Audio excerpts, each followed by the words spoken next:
Good afternoon, my dear brothers and sisters.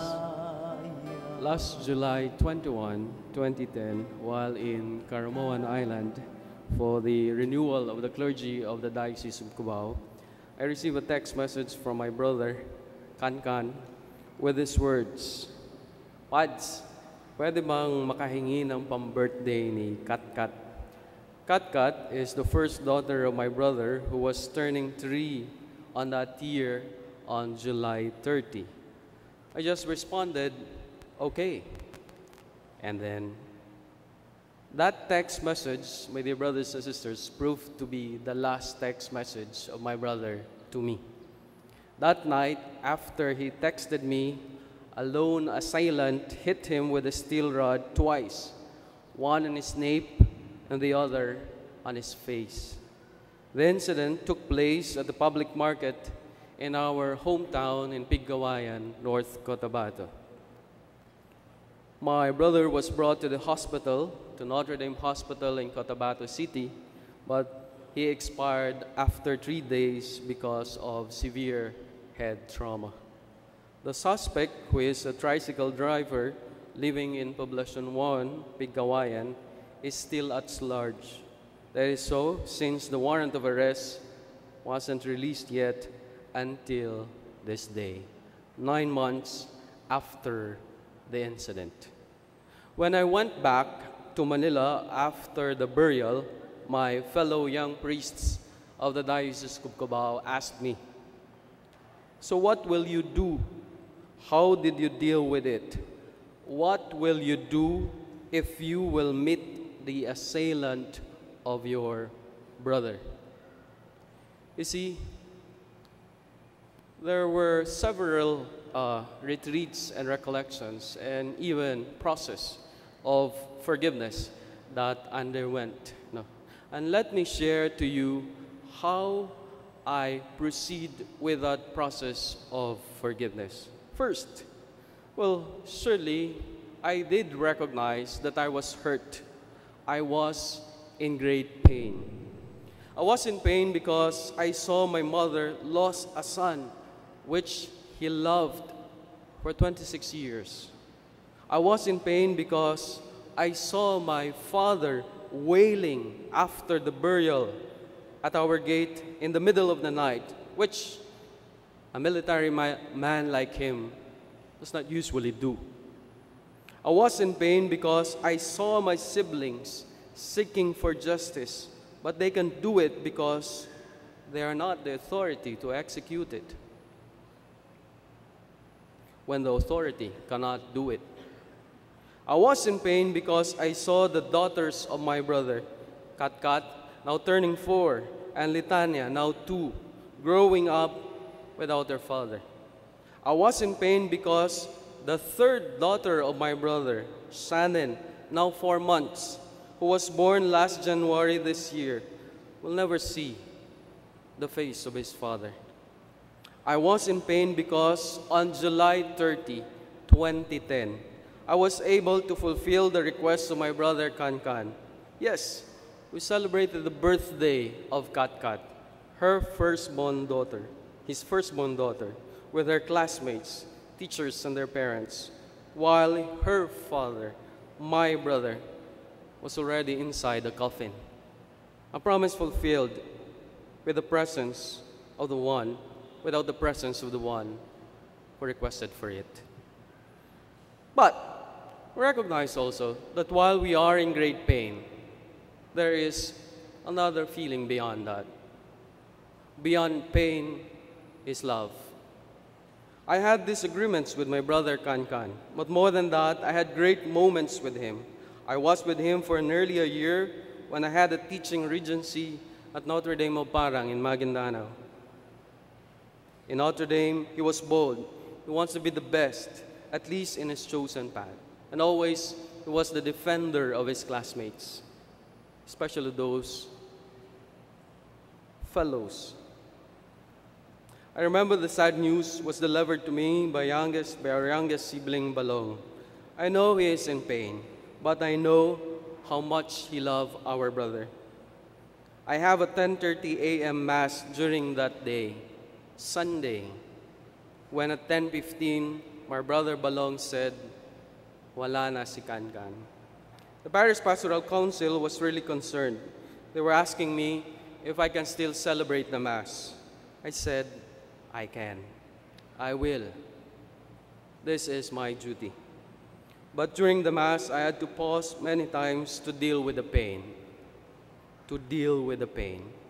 And yet, while dealing with the pain in that Eucharist, I remember the great sacrifice, the great love of our Lord Jesus Christ offered at the altar in the Eucharist. I remember the love of our parishioners, the choir from San Blas Parish in Piggawayan, their parish priest, Father Salde Robles. I remember the words of our bishop. Days after the burial, I asked a fellow to monitor the whereabouts of the assailant. When he knew the whereabouts, sabi niya sa akin, Father, alam nyo, matagal ang hustisya sa Mindanao. Kung gusto nyo, pangkapi lang yung pambayad dyan. Patayin na lang natin yung pumatay sa kapatid nyo. Sabi ko sa kanya, di ba pare ako? Bakit mo ako sinasabihan yan? Pero he told me, Father, kayo yung nawalan. Kayo yung nasaktan. And this is the only way with the justice system that we have in the country. But I said him, beyond vengeance, there is justice and love and forgiveness. We can only afford to a brother who has wronged us love and forgiveness. And I too was forgiven. Jesus said many beautiful things, but rarely anything more wonderful than, Father, forgive them, for they do not know what they do. Christian forgiveness is an amazing thing. When Stephen was stoned to death, he too prayed, Lord, do not hold this sin against them. There is nothing so rare and so lovely as Christian forgiveness. Others may have in their hearts the unforgiving spirit. Others may sin in ignorance, but we know better. We are Christ's men and women, and we must forgive as we have been forgiven.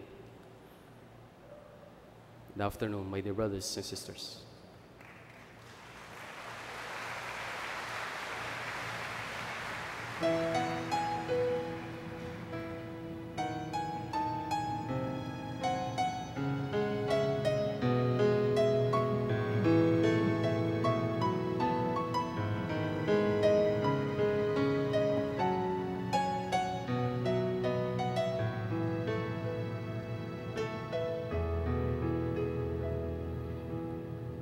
Panginoon, narito kang gumagabay sa akin. Pag-ibig mo, wagasang kakampi. Walang makakapantay sa awa mong taglay. O Panginoon, buhay ko'y iaalay.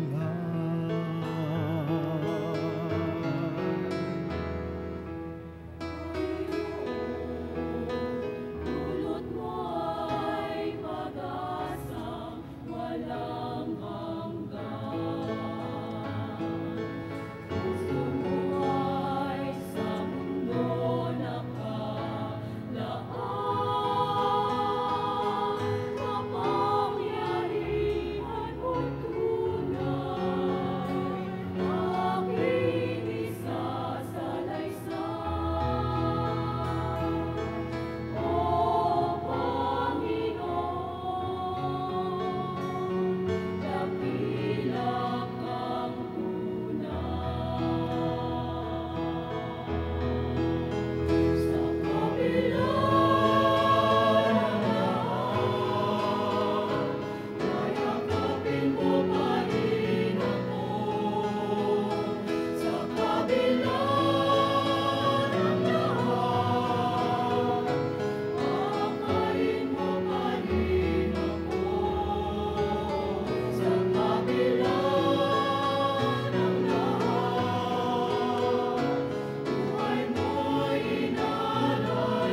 Be